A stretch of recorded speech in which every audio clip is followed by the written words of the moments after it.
Hi, this is Jeremy from My Mother's Daughter Hand Spun. In this video I'm going to demonstrate how to incorporate yarn scraps and ribbons into art yarn. This will be a core spinning method, and originally I was going to just kind of stop halfway and switch to singles so I could show you how to do it that way, but I really like how this yarn's turning out, so I'm going to finish it and then I'll do a separate video of how to get yarn and ribbon into a single. So I have my wheel set up for core spinning, got my core and my fluff. Sometimes my bats will come with these long yarn scraps in them, but I didn't have any carded right now, and so I'm just using roving and yarn scraps. And these scraps came from Knot Original, K-N-O-T, on Etsy. Just a great assortment of long yarns and ribbons. So just to get started, I'll start core spinning just like usual. And when you decide you want your yarn scrap, just take the end and let it overlap, or let your fibers overlap so that the end is in there real good and secure. And then I always try to make sure whatever I want to be seen is to the right of my fiber. So that goes with color or any textural add-in. If it's on the right and you're spinning clockwise, it's going to show up more, and I'll show you what I'm talking about. So right here I have, though I'm holding on to this, it's really, there's no pressure on the yarn scrap. I'm holding on to the fibers and just kind of lightly keeping this in place where I want it. You won't be able to draft your fiber if you're holding tightly to your yarn scrap. So you can see, because it's to the right or the outside of my fibers, it's showing up really good.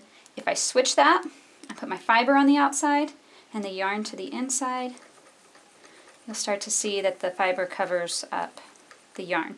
So it depends on what you're looking for, but if you want it to be seen, it needs to be the outside of the fiber. And now how loosely or whimsy it is, it depends on how tightly you're holding it or how much you're guiding it. So if you decide to just let it hang while you draft your fibers, it's going to be in there kind of more loosely, each one overlapping at a time. Just make sure, however you decide to do it, when you get to the end, you anchor it down with your fiber, otherwise it will all come unwound. See? And so now that's not going anywhere. So we'll do a few more just to make sure we really understand what's going on. So stop, grab your yarn scrap, drafting out, let it wrap around it so that the end is in there really good. You can see that's not going anywhere. And I'm kind of just letting that auto wrap around. So it's doing whatever it wants. And I'm going to find my end and just make sure at the very least the end is anchored down, even if nothing else is through the entire process. So now, even though that's real loose, it's not going to come out of there. It may catch on things. You want to watch that as it goes onto your bobbin, but it's not going to come loose.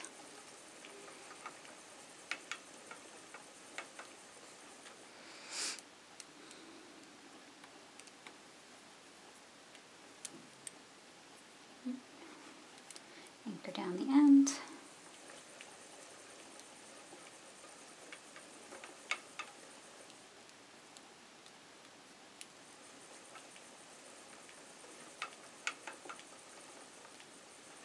And then find the end and anchor that down again. And now that little section of yarn is in there for good. And you can see that's cute. So I'll do one more before finishing up this yarn and moving on to a single.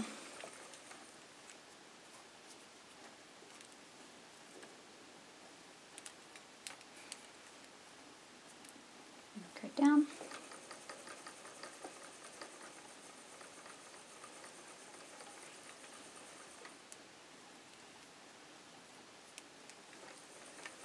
That was a smaller piece.